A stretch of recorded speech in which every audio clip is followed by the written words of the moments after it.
Hello guys, welcome back. And ఈరోజు ఈ వీడియోలో వరుణ్ తేజ్ నటించిన కొరియన్ కనకరాజు ఈ మూవీ చూసేసాను భయ్య. ఆ, ఈ సినిమాకి నా జెన్యున్ రివ్యూ ఏంటంటే, మనకి ఆకలితో ఉన్నవాడికి అన్నం పెడితే వాడు ఎంత ఫీల్ అవుతాడో, సో ఈ సినిమా అట్లా ఫీల్ అవుతున్నాడు మనోడు. బీభత్సంగా అబ్బో అరుపులు మెరుపులు అట్లా ఇట్లా అని చెప్పింది అనమాట. సో మ్యాటర్ విషయానికి వస్తే సినిమాలో ఏం లేదు భయ్య, అంత డొల్ల సోది రొట్ట కామెడీ వరస్ట్ అనమాట. సో స్టోరీ విషయానికి వస్తే, అక్కడెక్కడో కొరియాలో చనిపోయిన ఒక ఆత్మ అస్థికలు ఫ్లైట్లో ఎగురుకుంటూ ఎగురుకుంటూ అట్లా ఇట్లా కింద మీద పడి పెనుగొండ రావటం ఏంటి, సినిమా అంతా కియా మోటార్ చుట్టూ మాత్రం తిరుగుతూ ఉంటాయి అనమాట. అక్కడ పనిచేసే వాడికి అస్థికలు మనవిడ దొరకటం ఏంటి, బార్ షాప్లోకి వెళ్ళి అస్థికలు తాగటం ఏంటి. మినిమం ఒక విషయం, ఇప్పుడు తాగుబోతైనా తాగుబోతు కాకపోయినా మినిమం మనం ఒక మందు గ్లాసులో పోసుకుంటుంటే అది ఎందులో పోసుకుంటారో తెలియదు భయ్యా. మనోడు అస్థికల డబ్బా ఉంటుంది, దాంతో పోసుకుని తాగేస్తాడు. అస్థికలు బూడిది కదా, తెలియదానికి బూడిద అని చెప్పేసి అవన్నీ లాజిక్ లేదు మరీ అయితే ఇట్లా అనిపిస్తుంది. సో అయితే ఫైనల్గా అది తాగేస్తాడు, ఆత్మ మనని పట్టుకుంటుంది. చివరికి ఆత్మ ఎందుకు పట్టుకుంటుంది, అసలు ఆత్మ ఎవరు, ఏం కథ అనేది రిమైనింగ్ స్టోరీ అనమాట. సో ఈ సినిమా బీభత్సంగా ఫ్యామిలీ మొత్తాన్ని తీసుకెళ్ళే సినిమా అయితే కాదు భయ్యో. దయచేసి సరదాగా ఏదన్నా మీ టైం పాస్ ఒక డబ్బులు ఎక్కువగా ఉన్నాయంటే మాత్రం ఫ్యామిలీ మొత్తాన్ని తీసుకెళ్ళొచ్చు.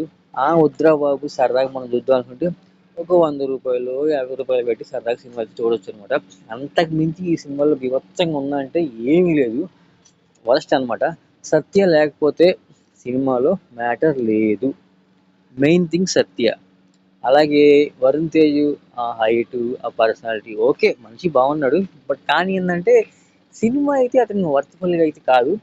ఓకే, వరస్ట్ కామెడీ ఆ యూట్యూబ్లో ఉన్న అడుగు ఒడుగు బ్యాచ్ మొత్తాన్ని వేసుకొచ్చి దీంట్లో పెట్టి అనవసరంగా వాళ్ళ పరువు తీయటం తప్పితే సినిమాలో ఏమీ లేదు. బీభత్సం అయితే కాదు, సినిమా అయితే అట్లా అట్లా ఉంది. ఆ హీరోయిన్ కూడా బాగానే ఉంది. అండ్ సత్య లేకపోతే సినిమా అయితే లేదు.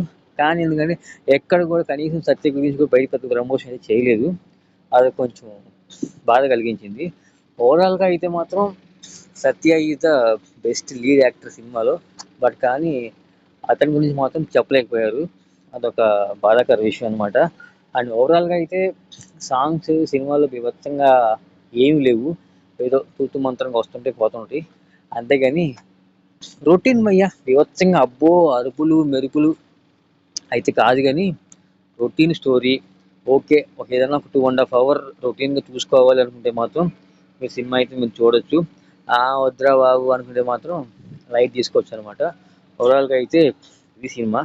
నేనైతే ఈ సినిమాకి 100కి అవుట్ ఆఫ్ 60 అయితే ఇస్తాను మార్క్స్. మీరు కూడా సినిమా చూడండి, ఒకవేళ మీకు నచ్చితే లైక్ చేయండి, షేర్ చేయండి, సబ్స్క్రైబ్ చేసుకోండి.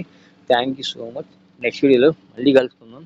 మళ్ళీ మళ్ళీ చెప్తున్నా, ఫ్యామిలీ మొత్తాన్ని 1000-2000 పెట్టి మాత్రం సినిమాకి మాత్రం తీసుకెళ్ళొద్దు. వివత్సం అయితే కాదు కానీ ఓకే, చూడొచ్చు ఒక్కసారి మాత్రమే. ఇది నా రివ్యూ.